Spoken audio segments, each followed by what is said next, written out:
really plug into them and control them. What happens is as I said, is I see some sheepish smiles, people think about what an alluring idea that is. Yeah, okay, so folks, tell me, if you could do that, what would you do? What would you have somebody do? Depends on the person, okay?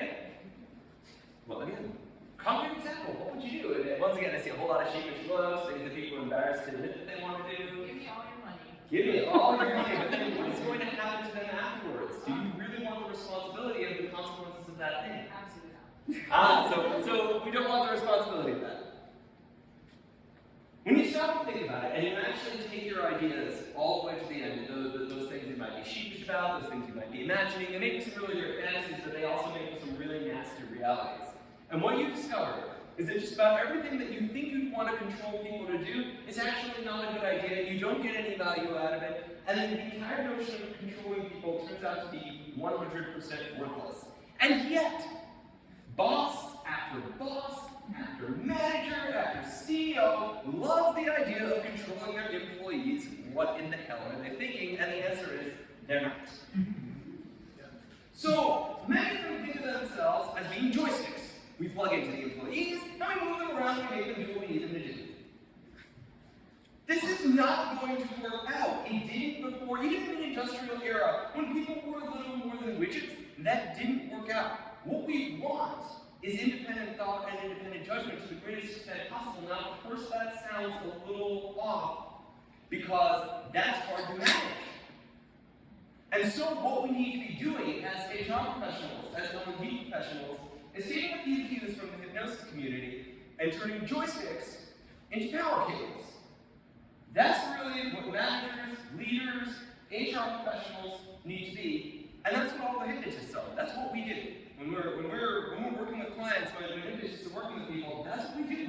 Hypnosis is primarily about empowering people. Now, the reason you may not have thought that was true is you watch too much TV. It's a very nice plot device. The idea of hypnosis as a controller is a very nice plot device. It's also not a very realistic notion of things.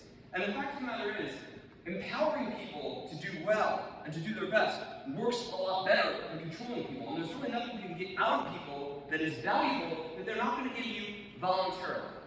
So let me tell you 4 things that are key to doing hypnosis with people that I think we can learn. And the first one is, we don't just, when people come to do hypnosis, maybe when I'm doing, public demonstrations, I don't really do stage hypnosis by doing, public lectures about it. I don't just bring people up and start hypnotizing them. That doesn't make a lot of sense because people need to learn, first of all, what the myths are, what the myths aren't. They need to be comfortable with the idea because, once again, they watch too much TV. So we give them an onboarding.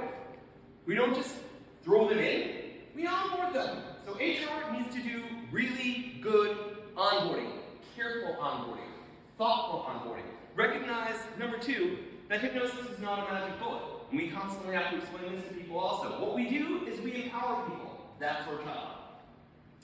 And the next thing that we need to do is find out what people want us to be, what people want to be using hypnosis for. What do they want us to do? How can we empower them so that their priorities are our priorities also? Let's create mutually agreed upon priorities so that we're all aligned with our incentives, our motives, and so on. And the last thing is, we really don't want employees to be robots. Robots are great at executing commands. They are great at never being insubordinate. The problem is, if you've ever heard the concept of malicious compliance, sometimes the worst thing is, people may do exactly what you tell them to do, and that's sometimes the worst possible thing that could be. So instead of that, instead of wondering whether the worst possible thing is doing what they're told, and of course, programmers have to debug, they know this all the time, but even bosses run into this problem. So instead of trying to plug into people and being joysticks, what we want is for people to be the thoughtful knowledge workers that they are. We actually want people to think. And yes, that makes it harder to manage, but it also makes for far more incredible results.